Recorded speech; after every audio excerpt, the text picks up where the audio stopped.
సమాప్తమైనది.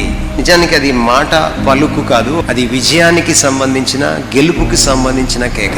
సాధించిన తర్వాత ఏర్పడే తృప్తి నుంచి, అతిశయం నుంచి పుట్టే కేక. ఆ మహాసంగ్రామం అంతటితో ముగిసింది, పూర్తి విజయంతో, ఘన విజయంతో. ఆ విజయాన్ని మనందరికీ కట్టపెట్టాడు ఆయన. ఆయన శిలువ మీద చేసిన మహాకార్యం, it is a finished work. అది పరిపూర్ణమైన బలియాగం. ఒక వ్యక్తి మారు మనసు పొందడానికి, మానవాళి పాపం కడుగబడ్డానికి, పాపి అయిన మనిషి పునీతుడుగా మారడానికి పరిపూర్ణమైన పని ఆయన సిలువలో చేసేసాడు. సో సిలువ యొక్క శక్తి అలాంటిది. ఆయన సమాప్తమైంది అన్నప్పుడు ఆయన పాపాన్ని ఒకదాన్ని ఫినిష్ చేయాల, ఆయన మరణాన్ని కూడా ఫినిష్ చేసేసాడు.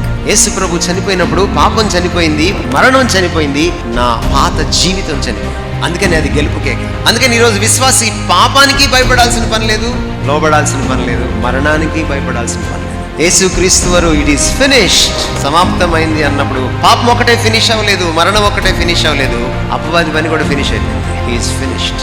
మహాశుక్రవారం రోజున ఏడవకండి, celebrate the victory. You are greater than the conquerors. ఎందుకంటే ఇదంతా, ఈ పోరాటం అంతా మనం చేయలా, ఆయన చేశాడు, ఆయన గెలిచాడు. ఆ గెలుపును ఆ సిలువలో మన సొంతం చేశాడు. ఎవరైతే సిలువ దగ్గరికి పరిగెట్టుకుంటా వస్తారో ఈ గెలుపు వాళ్ళ సొంతం. పాపం మీద గెలుపు, మరణం మీద గెలుపు, అపవాది మీద గెలుపు మన సొంతం.